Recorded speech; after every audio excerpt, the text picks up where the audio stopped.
Good evening and welcome. I'm going to call the regular City Council meeting for Monday, June 23rd, 2025 to order. It is 7:03. Please rise for the pledge. I pledge allegiance to the flag of the United States of America and to the republic for which it stands, one nation, under God, indivisible, with liberty and justice for all. All right. First thing on our agenda tonight is the approval of the agenda. I'll second. We have a motion and second. All in favor, say aye. Aye. Okay. Next, the approval of the minutes from our previous City Council meeting.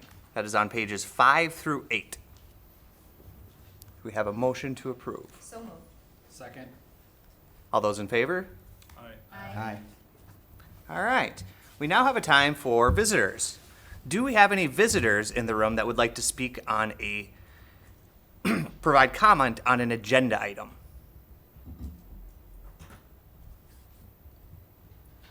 Hearing none, we'll move on to any visitors who would like to make a general comment. Hearing none, we'll move on to the approval of the consent agenda. The consent agenda begins on page 9 and ends on page 28. Mayor Pro Tem and members, the information is included in your packet with the resolution on page 28. Mayor Pro Tem, if you want me to read through it, I can. Happy to help in any way that you'd like. Sure, go ahead. So first we have gambling permit, licenses approved for gambling permit, on-sale liquor, Sunday liquor, temporary gambling. Oh, sorry, then I lost my page here. Temporary on-sale liquor, temporary dance, and fireworks for the St. Peter Chamber of Commerce. I want to mention that that one will be located at 2121 Broadway, which is Community Spirit Park for the 4th of July fireworks. And the scheduled disbursements from June 5th to June 17th. Again, the resolution's included in your packet on page 28.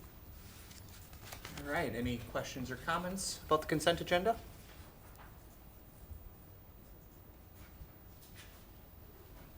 Motion to approve. Second. Councilmember DeVos? Aye. Councilmember Johnson? Aye. Councilmember Pettis? Aye.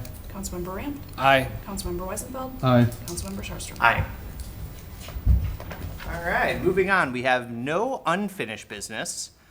Under new business, the first item is New Leaf / NCF Executive Rights to Negotiate Agreement. That starts on page 29 and ends on page 84 in your packet. Mayor Pro Tem and members, Ben is here to provide introduction for this, and staff from New Leaf is here to answer any specific questions that you might have. There's a lot of information included in your packet, including some information that you have seen previously. And the request is for you to provide an exclusive right to negotiate on some property. This does not obligate you to sell the property, but this provides some level of site control to New Leaf. So Ben, I'll let you take it away. Just quickly, we have two new people up here that will maybe introduce you guys yourselves to the council. I'm Dave Berglund with North Country Cooperative Foundation.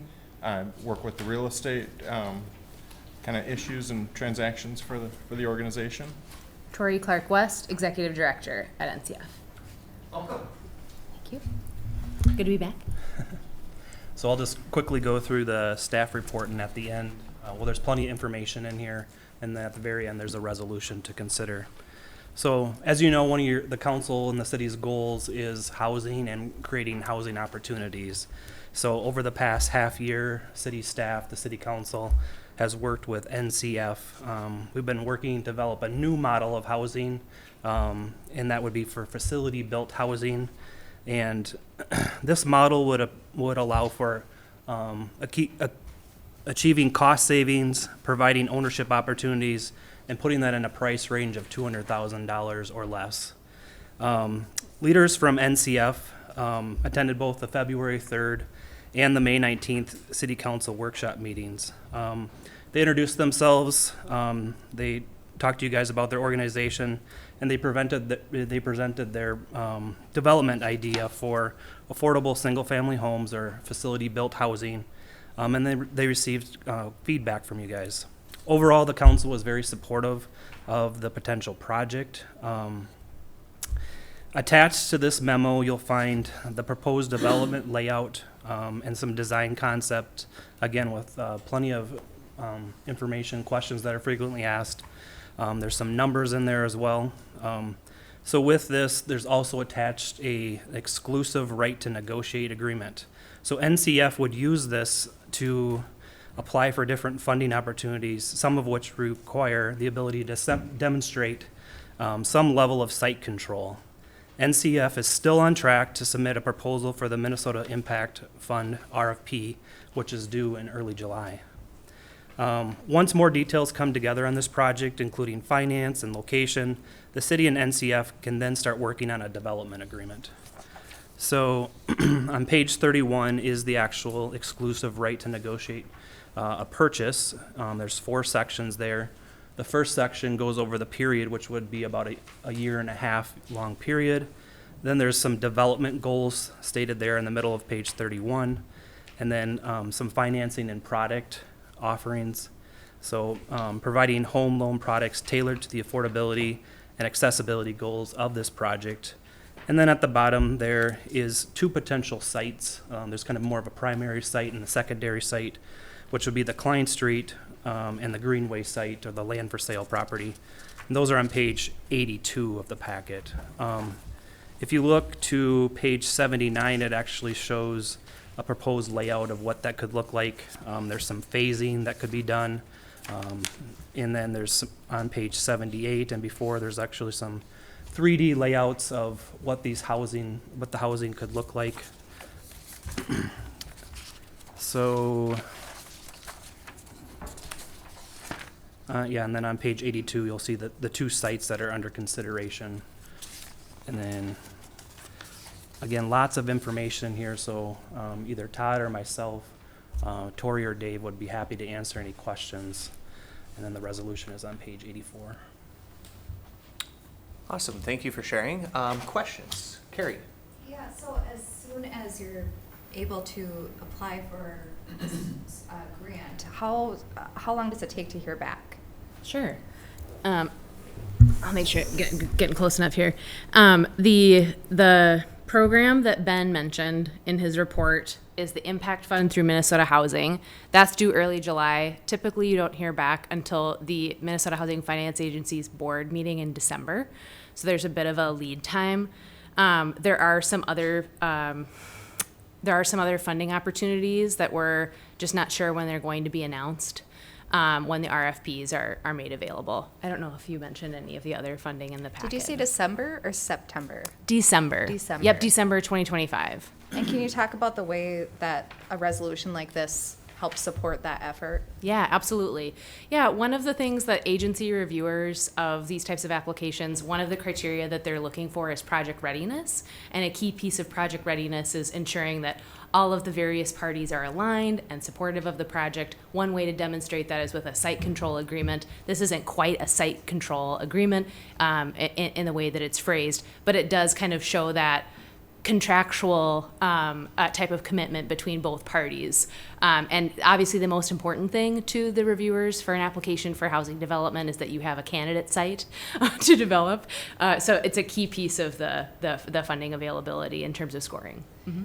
Mayor Pro Tem, may I ask one more question? You may. Okay, thank you. Well, first of all, I just want to say I think that housing is such a complex issue, and it takes a diverse amount of solutions and strategies to tackle it, especially affordable housing. I'm really excited to throw my support behind this. I think it's a creative idea, and it feels pretty cool for St. Peter to be a part of this.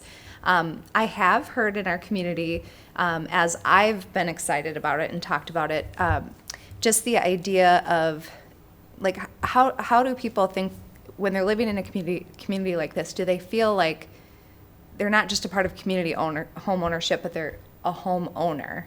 And so there was some concern that I've heard about, well, we all have this dream of home ownership, and this is just a little bit of a different concept than I think folks are used to. How would you respond to something like that? Yeah, we think that a project like this is a really great nexus point between where lots of people are on the housing continuum, right? So it's a good entry level step towards other options in your housing journey. It might be for someone that's downsizing and wants a smaller place to live, right? So it's part of what is referred to in the housing community as the missing middle of housing development. So it provides kind of a medium space in between different options, like if you're a renter trying to get into home ownership, or if you're overhoused and you're looking to downsize and get into one level living, it's a perfect candidate for that. As far as people feeling like they're a homeowner, we've been really intentional in all of the pieces, especially around the home buyer education and the financing, which I know that this council has deliberated about quite a bit, and I'm glad that you're interested in the homeowner financing. We certainly are very keen around that topic as well.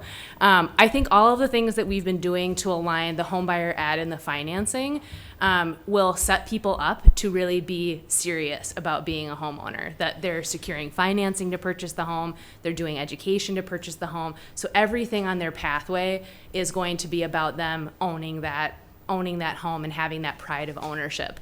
I would say they get home ownership plus because they're also an owner and get experience in running a large organization like a cooperative that owns the underlying land. So they're also getting access to not only skills that you would be having if you're a homeowner, but you're getting all this access and insight into Robert's Rules of Orders because they're running on a co-op board and they're doing all of these things in the life of the cooperative as well. So we really see it as an enhancement to home ownership, and that's the way that we would frame it in conversations with folks, for sure. Thanks so much. Yeah. Other questions? Brett. So I have a few questions. First of all, I do like this idea. I am in favor of it. I do think it does present people both an opportunity to move into housing as well as move down. I look at it, as one way of, well, we've got Windsor Pond, which is great, but it's mostly for retired people who can afford something like that. But it's an HOA, single-family home HOA. This is just something for more of the either younger people or older people looking to downsize that missing middle. I do like the idea. I think it could be a great asset to our community. I've been one who's been, concerned about the financing aspect of it. I do appreciate the letter you addressed on particularly the second, essentially not necessarily the primary mortgage, but if someone looks to sell it and the ways that you'd be looking at providing mortgages for the second buyer of a home versus this first. One of my first questions, which Todd relayed to you, and I'm just gonna put it out there because I had said, so on page 75, you talk about 30-year loans are available. And then below that, home buyer assistance is available to those under AMI. Okay, so for the 30-year loans, are those available to any buyer? Like they don't have to fit the 80% AMI. If they're above that, they can still get your 30-year loan?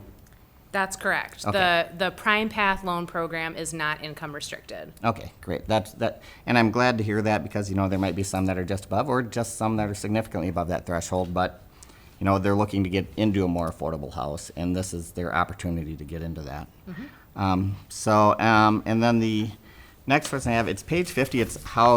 Page 50, will the home be titled as real property or personal property? You indicate that Minnesota law now allows for cooperatively homes to be titled as real property, but this has not happened yet. Explain that. Sure. To do so briefly. Okay, let me take a crack at it. It is, yes, we made an attempt at passing a law back in 2021 to have manufactured homes, when they're on cooperatively owned land, titled, have the option to be legally affixed to the land, because they're already affixed to the land, but legally affixed to the land so that they could get access to Fannie Mae, Freddie Mac, federally backed mortgages, right? Which is the bedrock of single-family home ownership in this country, is access to liquidity in that secondary market. So really it was our organization's aim at accessing that secondary market that we went after that. What we realized after passing that law is that there's a lot more and a lot more people involved in assuring that all the conditions are right for manufactured homes when it's leased land, even if it's through a cooperative, to be able to legally affix the structure to the land and secure that. It's really about secondary markets and how Fannie Mae and Freddie Mac look at this. So it's like way above my pay grade at the federal level about secondary markets. Yes. So the whole impetus, though, for going after single or manufactured home titling reform was that impetus of trying to get access to a secondary market.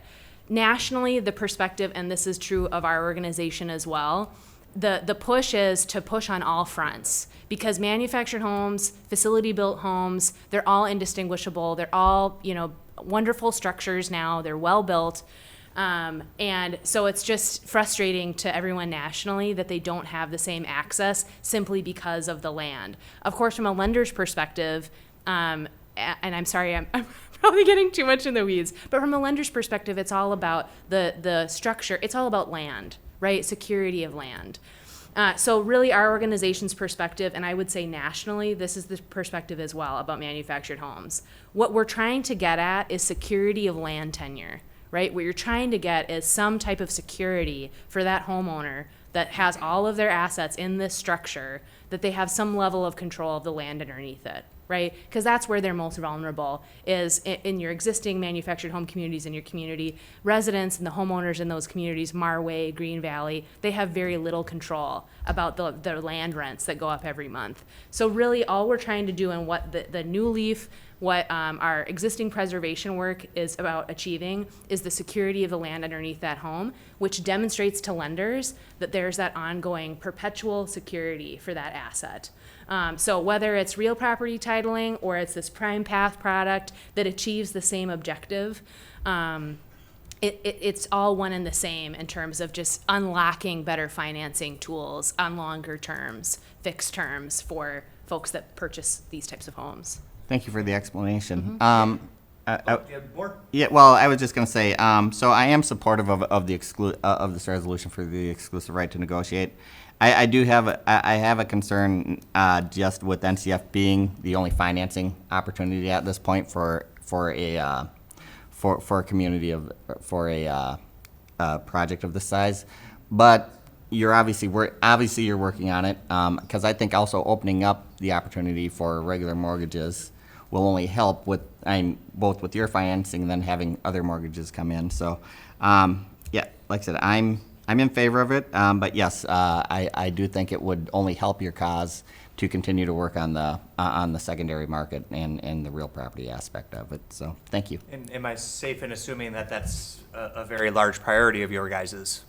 Yes, absolutely. For both our existing preservation work of existing communities, our new construction, and I mean, there are lots of, the majority of manufactured homes are on leased land, whether they're in a community setting or whether they're on, tribally owned land or just on any non-owned land. There's lots of farm families that have manufactured homes or modular homes that are on their homestead, right? And that's considered non-owned land as well. So there's a much bigger tent that we're talking about here about access to financing than even just our little project setting.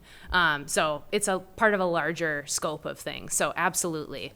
Can I oversimplify something and hopefully Yeah. not put words in your mouth? Sure. Moving forward, there's financing for both people who can make a down payment and or people who need assistance.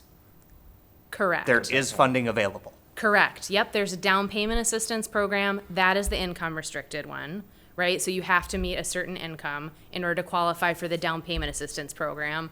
But the home financing product is agnostic to your income qualification. Okay. Well, if we have any viewers or anyone who happens to tune into this, hopefully that's a good clarification at the end. Further questions? I was just going to say, I too am generally supportive of this. However, I voiced this in our sessions as well. I'm pretty against the idea of this going on the North Klein Street lot and very interested in it going on the Traverse Road parcel. I know that's not totally what this is about, but that North Klein Street area is intentionally supposed to be for industrial and commercial use. And while I know we've been putting some residential housing there, I think it makes a lot more sense to put what will be desirable residential housing in what will be a residential neighborhood that we're putting together. And while I do plan to support this, I just want to put that out there that my support is, somewhat backed by the idea of hoping for this to go into a residential neighborhood rather than an industrial sort of edge of the city area. And I have no doubt we're going to have plenty additional conversations about this, but if we choose to enter into this negotiation agreement, we can start that process. Let me start by saying I appreciate my fellow council members who like that location. I just always want to put a plug for the Klein Street location being, there's just like perfect marriage of employers and residential and opportunities for bikeable, walkable opportunities. And so we have some of our largest employers up there, more residential up there, I think could be harmonious for everybody. And so I respect everyone's opinion on that, but I do want to continue to make that point that it could be a very good option. Brad? I'll just, now we're getting into location, so. I will agree with that, Councilmember Weisenfeld. I believe the other location is a more ideal one. I feel like this one is almost putting this opportunity in a corner of the community as far away from everything as possible that it might not be seen, whereas the other location might be ideal. But once again, as Mayor Pro Tem said, once we get past this, then we can start discussing location. Correct. I'm assuming that we will have a very lengthy discussion in multiple workshops if we get to that point. Any other questions or comments? Daryl? I got two questions. I guess the first question is, what's the path forward if you do receive the Greater Minnesota Infrastructure Grant? And the second question is, what's the reality, what's the path forward if you don't receive it? Is everyone else on the council aware of the Greater Minnesota Infrastructure Funding Program, Todd and Ben? That hasn't been one of the primary discussion points. We've been working to get to this point. Okay. Would it be appropriate Yeah, to provide sure. context? Okay.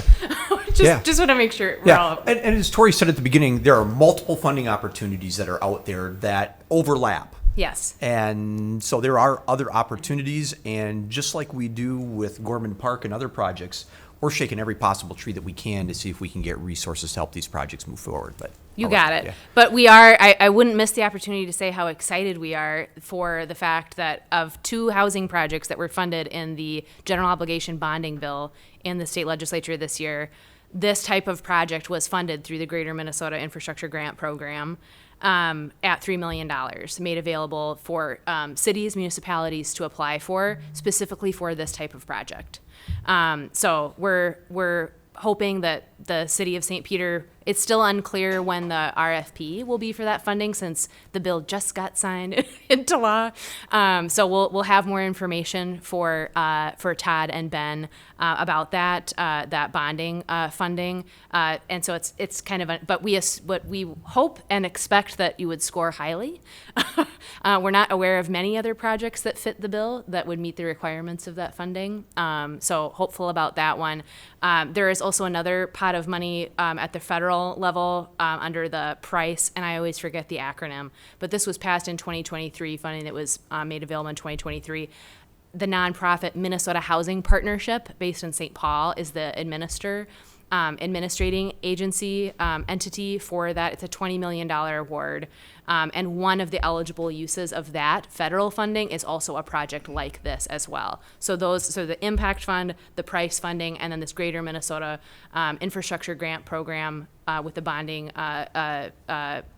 appropriation that I just mentioned are 3 immediate funding opportunities for the project.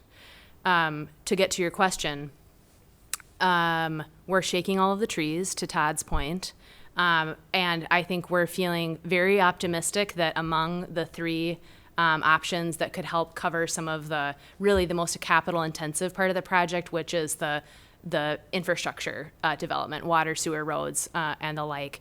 We're feeling confident more so than ever. And we've been at this project for a little over 5 years, working towards our first demonstration project, more confident than ever that between those two sources that there's going to be a good case for funding. So would that bring in 20% of the funding you need, 100% of the funding you need if you were to receive that grant, or where would you be at for funding if you were successful? Yes. The current estimate is that between those two sources, the price funding and or this bonding financing from the state of Minnesota, that we could cover the subsidy aspect of the water sewer road build out. So you'd have the funds So, then to so start if I can phase translate one? that into a little different way. Yes, please, Todd. Based on how you guys talk about this, is that there are 3 or 4 key factors to making this entire project go forward. We're at step 2 or 3 in my book, which is providing the opportunity for NCF to apply for additional funding where they need to demonstrate some level of site control. Yep. Next is funding. And whatever funding we get will be put into the overall cost, revenue, and expense structure. And our target continues to be that $200,000 or less. So that's one of the primary goals here. No matter how much or how little we get, if we can't make that number, or if that 200,000 number moves within the marketplace, we can adjust, but we have to make that number. So right now, the infrastructure costs are less than $3 million under the current best case scenario that we have. And so if we received $3 million from an infrastructure standpoint, we'd be in great shape. In addition to that, from a staff perspective, the third requirement is being able to, it's great that we have the infrastructure, but we have to have mortgage products. And we talked about that earlier, and how important that is, not just at the first point of sale, but who comes and buys the home after I bought it, when I leave. And so are there funding mechanisms? And then, of course, the fourth is determining location and where can you make that work out. From the discussion and the direction that I've received previously from the council, and you may not all agree, and that's okay. But where, from a staff perspective, we view you're at is that this type of affordable housing, or affordable housing in general, continues to be a very high priority for you.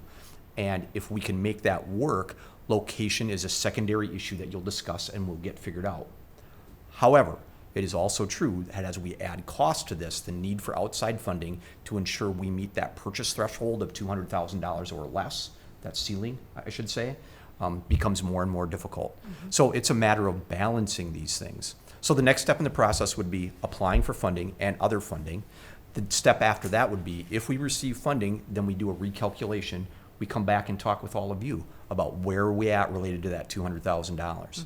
And then at some point, depending on where you want to move, what resources we have, there'll be a discussion about a development agreement.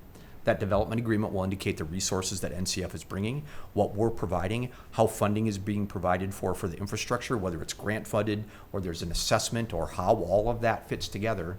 And then you'll be able to make an educated decision related to what's available to move this project forward. And I would anticipate that's going to happen over the next 8 months to a year, potentially, is what it'll take to get that far along. That's how long these types of projects take. And so if we don't get those grant funds, are there other opportunities? The numbers that you've seen so far have been premised on the idea that we will not get a substantial amount of those grant dollars, that assessment or some other financing mechanism will be put in place to provide for the infrastructure. And so any dollars that we get help move us towards a greater affordability. And that's been the discussion that the council's had. Affordability is important within the housing market within St. Peter. And the ability to provide for that is really premised on a bunch of different things, including money and finding partners with substantially similar goals. And technical expertise to help you make it happen. I'm pretty confident that we will have many discussions about this moving forward and the logistics of it.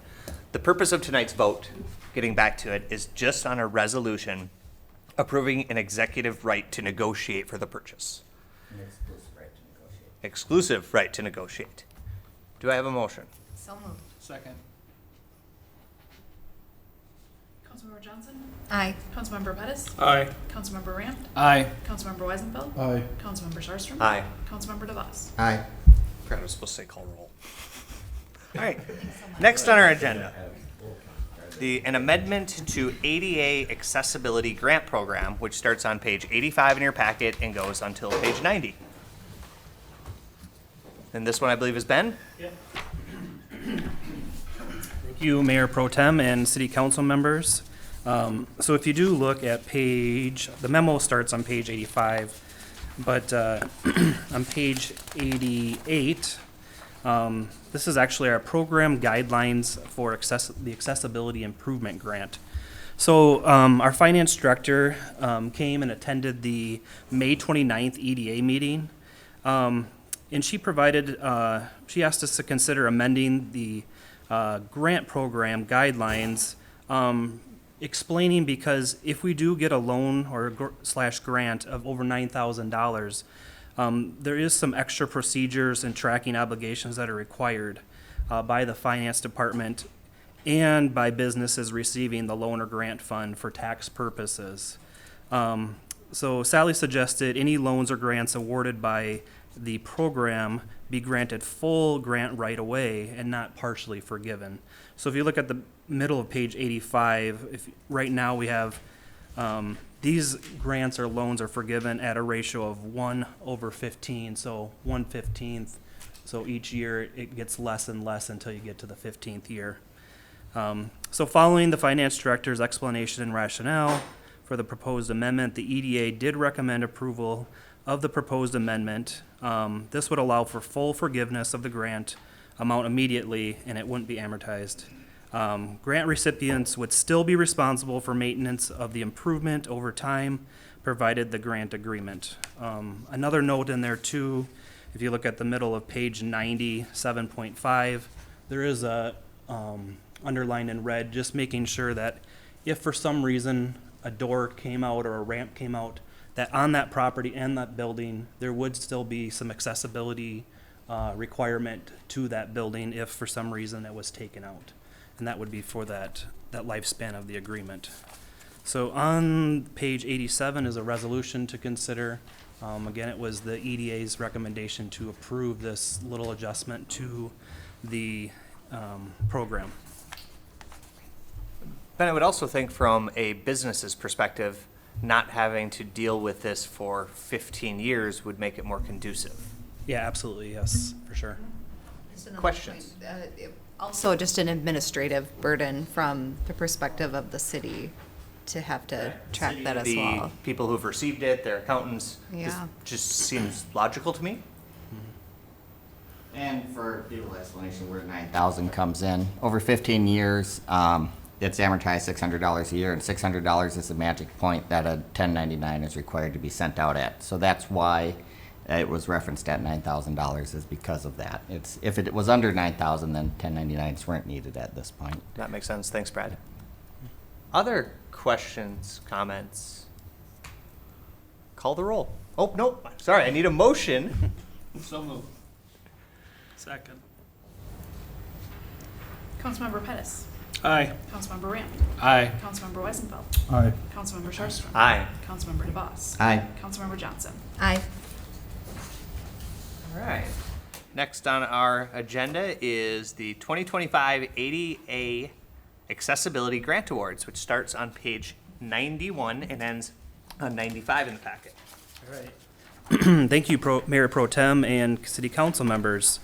This is a very exciting agenda item each year. Back in 2019, so it's been a little while now, the EDA and City Council created this program, this Accessibility Improvement Grant Program, and it was developed to encourage commercial properties and businesses to enhance accessibility for those with mobility impairments. Earlier this year, the council decided that $55,000 approximately was going to be the budget for the 2025 program. Just to note that where that $55,000 comes from is our finance director, Sally, calculates what the interest was earned on our revolving loan funds for the previous year, and it was about $55,000. So it's not taxpayer money or anything like that. It's actually interest generated through the revolving loan programs. So we did send out notice to all the commercial properties in town. We gave them quite a bit of time to put their applications together, and by now most are familiar because the program's been going for a few years about this. We did receive 11 applications for a little over $100,000. So almost half over, or, 55,000 as our budget. We had $103,000 in requests. So, that's why we're this, on bottom of page 91, this great committee that comes together is formed. There's 8 members, 3 EDA members, a HPC member, a planning commission member, and some members from the community development department, and a business owner that does happen to have some mobility impairment, to provide a different perspective on when we're reviewing these grants. So just an excellent group that got together and went through all these different scenarios, these applications, and they used the criteria from the guidelines and the top of page 92 to help them make a decision on ranking the different applications that came in. So on May 12th, the application review committee reviewed it. They made a recommendation to the EDA, and then on May 29th, the EDA basically took that recommendation, and they're recommending to you on the middle of page 92, the 7 businesses, organizations listed there totaling $56,439. On the bottom of page 92, you can see all of our past applicants over the last 5 years. This is about $200,000 worth of grant funding that the city and the EDA has given out for this program, so very impactful. I guess at this time, I'd be happy to answer any questions if you have any, and I know we do have a few EDA members here tonight too, so they can pipe in if they want. Questions? I just have a comment. With all this work over the years, the council and the community development office putting this together all those years ago, and then the work of the committee, it is amazing to walk around our city and see so many of these automatic doors that were not there before. It just makes it possible for business owners to take this step and to modify it in such a way that, still maintains the integrity of some of these historic buildings, but makes it accessible for everybody. And so I just feel very proud of this program. I couldn't think any higher of this program. Just at quick glance, 31 businesses in 5 years have benefited from this. And this is not costing the taxpayers any money. All it is doing is making our community more accessible and welcoming. So Carrie and I were both on the EDA before we were on city council, and we were here when we were on that when this first came to us. And I remember John Kwame speaking so passionately, and he was actually speaking on behalf of Steve Grams. And yeah, it's really amazing what started from something that we were hoping to help just our business district, and now is helping larger parts of the community. This is one of the fun things that we have come up every year. Sometimes we have vigorous debates as to whether something does or doesn't fit the criteria, but it's still a really good debate to have, and it's probably one of our fun topics to discuss, even both on the EDA and here at the city council.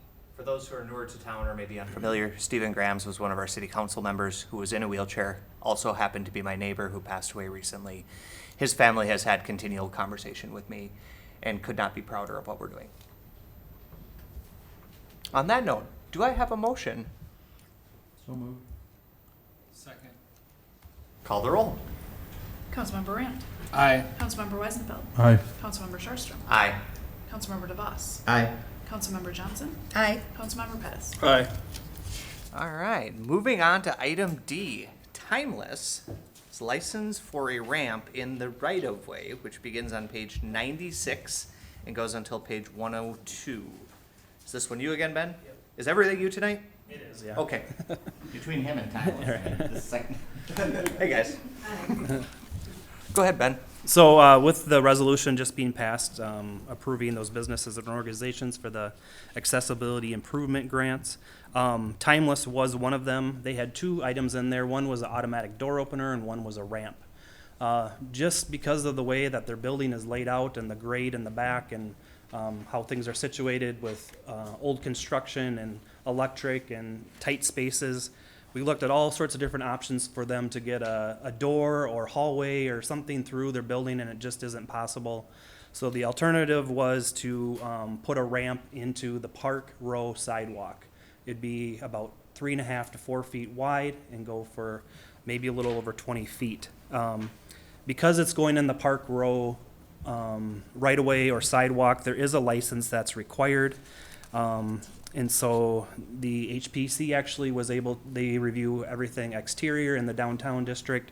They did meet on April 29th, and they recommended approval of the ramp. And then, of course, the EDA and the application review committee approved the grant for the ramp itself. So this is strictly is just a license to be in that sidewalk, and the resolution, the license is attached, and then the resolution is attached as well.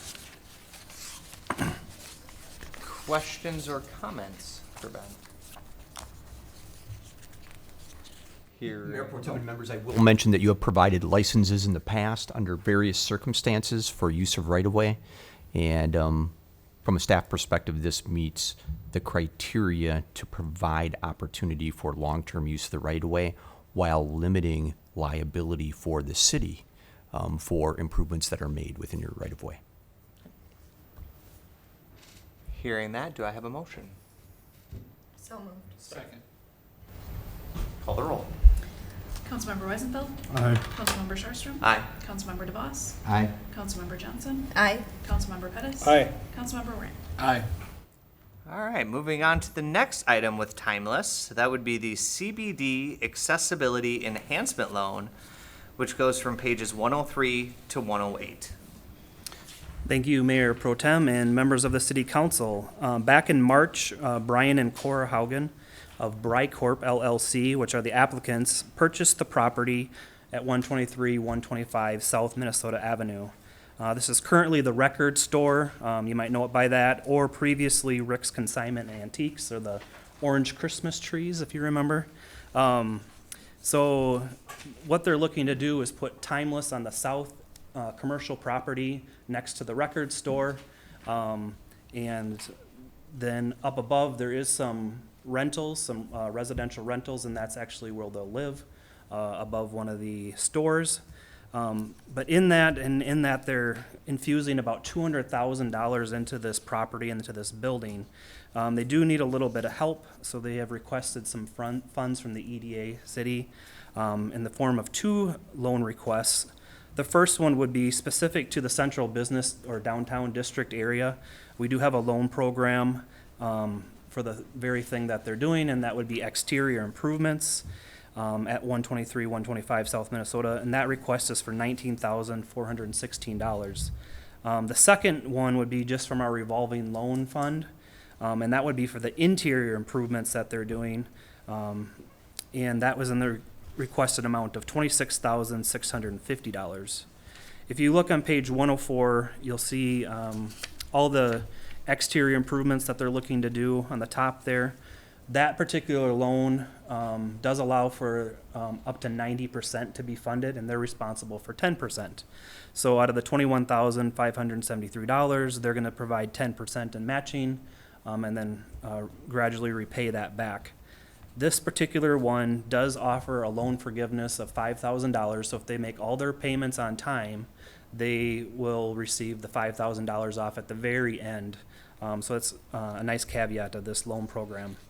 The terms of this one would be 0%, amortized over 10 years, so about $162 a month would be the payment. So this does meet the purpose of this loan program, which is designed to fund exterior historical enhancements and help reinvest in properties within the downtown area. Both the EDA Loan Committee and the EDA did recommend approval of this one. On the top of page 105, this is the second loan request. This one would be for about a little over 4% of the total project cost or investment in this property, which is $622,426. So 4% of that is $26,650. This one would be for the interior remodeling at Timeless and on this building. And the terms of this loan would be at 5.5% interest, amortized over 20 years, and then we would, as the EDA and city, look at this in 5 years, so they could either pay it off in 5 years, or they could ask for an extension, and then the city could consider that at that time. Where the 5.5% comes, last year, the EDA and council approved if in the guidelines, if a loan was secured or backed by real estate, which it will be in this case, we actually can go 2% lower than the prime rate, which is at 7.5 right now. And that's where that 5.5% comes in. Again, with this one, we have a EDA loan review committee comprised of 2 bankers, local bankers, city administrator and myself that initially reviews it. We make sure that they can make their payments and review their loan documents, and that group recommended approval to the EDA, and the EDA also looked at this and recommended approval of that loan as well. So then attached, starting on page 107, there's actually 2 resolutions to consider, one for the Central Business District loan and then one for the revolving loan. Point of clarification, Todd, do we need to have 2 separate votes then? We do want to have 2 separate votes because these are from 2 separate programs, and it makes everything nice and clean for your auditors and for the funding mechanisms. Okay, so the first one would be going from page 105 to 106. Am I saying that right? Oh, nope. The resolution ends on page 108 for the first one. That's correct. Starts on page 107. So moved. Second. All right. Call the roll. Councilmember Sharpstorm. Aye. Councilmember DeVos. Aye. Councilmember Johnson. Aye. Councilmember Pettis. Aye. Councilmember Rand. Aye. Councilmember Weisenfeld. Aye. All right, so the second one, do we have any questions or comments on this one? Bing. I was just going to just note that besides the loans being secured, and obviously we hope the business is successful, this property does have 2 rental units that will be leased out that will help with the payment for this. If people are wondering, how it's going to be paid for, part of it will be paid for by rental income. So. Thank you for the clarification. Other comments, questions? So this resolution goes from page 109 to 110. A motion? I'll make a motion. Second. Call the roll. Councilmember DeVos. Aye. Councilmember Johnson. Aye. Councilmember Pettis. Aye. Councilmember Rand. Aye. Councilmember Weisenfeld. Aye. Councilmember Sharpstorm. Aye. All right, so that would be both E and F. Moving on to G, which is Spring Touch, which is Ritt Street Loan Extension, which is page 111 to 113 in the packet. Mayor Pro Tem and members of the City Council. This particular loan request is into regards to the property at 430 Ritt Street, which would be across from the current MnDOT truck station. So way back in 2009, we had a great business, Creation Technology, that the EDA and the council helped actually move out to the North Industrial Park out on Sunrise Drive. They've created a beautiful facility and actually added on again here recently. Just a great business to have out in that business park. So with them moving out there, that actually opened up this building at 430 Rich Street. The city EDA owned it for a little while and then was recruiting or enticing businesses to come.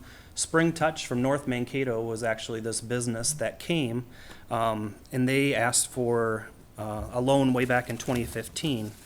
And that loan amount was, I believe, $500,000.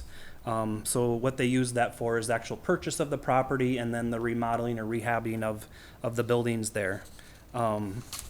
So if you look on page 112, you can see back in the original loan had an interest rate of 3% over 20 years. And then they came back 5 years later, just like our program allows us for a review after 5 years. It was reviewed, it was extended again for another 15 at 3%. In the meantime, like I explained on the last one, there were some revisions to our guidelines, and we actually follow the prime rate. And so 2% under the prime rate is 5.5%. So the new loan extension that the EDA is recommending here, it would be over 10 years at 5.5%. So $213,000, or the current balance would be the amount. So again, we had the EDA loan review subcommittee look at this. They recommended approval to the EDA, and then the EDA also approved this at their last meeting. So if you have any questions on this one, would be. Questions or comments? Hearing none, do I have a motion? Motion. So moved. Second. Call the roll. Councilmember Johnson. Aye. Councilmember Pettis. Aye. Councilmember Ramp. Aye. Councilmember Weisenfeld. Aye. Councilmember Sharpstrom. Aye. Councilmember DeBoss. Aye. All right, that concludes all of our new business. Moving on to reports. We'll start by asking, do we have any council members that would like to make a report? Okay, I do have from the mayor, 2 proclamations that she would like to make. The first proclamation is proclaiming John Denver Day. Whereas John Denver, an iconic American singer-songwriter, touched the hearts of millions through his music and lyrics celebrating nature, love, and the human spirit. And whereas it was in St. Peter that John Denver met Annie Martell, a Gustavus student and local resident, and whereas John and Annie were later married in St. Peter and spent the early years of their marriage in Minnesota, a period that inspired some of his most beloved songs, and whereas John Denver became a cherished presence in the St. Peter community during his time here, forming meaningful connections with residents and sharing in the vibrancy of our city. And whereas Young John Denver Fest is an event held in St. Peter to honor John Denver's connection to our community and celebrate his music and legacy. Now, therefore, I, Shannon Noel, Mayor of the City of St. Peter, Minnesota, do hereby proclaim Friday, June 13th, 2025 as John Denver Day in the City of St. Peter. And I encourage all residents and visitors to join in the celebration, sharing in music, and reflect on the lasting impact of John Denver's artistry and special connection to our community. In the witness whereof I have hereunto set my hands and caused the seal of the City of St. Peter to be affixed this 13th day of June 2025. The next one is the proclamation of Recs and Recreation Months. Whereas Parks and Recreation is an integral part of communities throughout this country, including the City of St. Peter. And whereas Parks and Recreation promote health and wellness, improving the physical and mental health of the people who live near the parks. And whereas Parks and Recreation promotes time spent outdoors in nature, which positively impacts mental health by increasing cognitive performance and well-being, and alleviating illnesses such as depression, attention deficit disorder, and Alzheimer's. And whereas Parks and Recreation encourages physical activity by providing space for athletes, trails, playgrounds, golf courses, community gardens, and many other activities designed to promote active lifestyles. And Parks and Recreation programming and education activities are critical to childhood development. And in July, the City of St. Peter's Rec and Leisure Service Departments is offering a variety of enrichment programs, including a youth pickleball tournament, youth basketball league, youth fishing contest, collaborative story time with the police department, bedtime buddy adventures at the library, and volunteer in the park fundraising effort in support of Operation Gratitude. And Parks and Recreation increases a community's economic prosperity through increased property values, expansion of the local tax base, increased tourism, and crime reduction. And whereas our parks and open spaces ensure the ecological beauty of the community and provide a place for children and adults to connect with nature and recreate outdoors. And whereas the U.S. House of Representatives has designated July as Parks and Rec Month, and whereas the city recognizes the benefit derived from parks and recreation services. Now, therefore, I, Shannon Noel, Mayor of the City of St. Peter, Minnesota, do hereby proclaim July 2025 as Parks and Recreation Month in the City of St. Peter. We call upon all citizens and civic organizations to pay tribute to the value parks and recreations bring to our community and to recognize the substantial contribution parks and recreation professionals make in our health, quality of life, active lifestyles, socialization, and the building of communities. I, witness, therefore, I have hereunto set my hand and caused the seal of the city of St. Peter to be affixed to this 23rd day in June 2025. That was a mouthful. Two of them. Moving on to reports from our administrator. Mayor, members, I only have one thing that I want to mention, and if you want to get your calendars out for this, that would be great. We really appreciate you responding to the query about who's available, what's going on in the month of July. I know you have lots of things going on, but I do want to mention that based on the responses that we received, that we will be unable to reach quorum on July 7th. So the workshop that would normally be scheduled for July 7th will not take place due to our inability to make quorum. We would anticipate certainly that on June 30th, which is the Monday before, a week from now, you'll have your goal-setting session, and then on July 14th, you'll be back in regular council session. So for those of you that weren't already going to be gone, I guess you can be gone too on July 7th. So we wanted to make sure we give that opportunity to you. We know you have a lot of things going on in your lives, not just your life here at the council meeting. Mayor Pro Tem, that's all I have for you for tonight. All right. All reports done. I will ask for a motion to adjourn. So moved. Second. All those in favor? Meeting's over.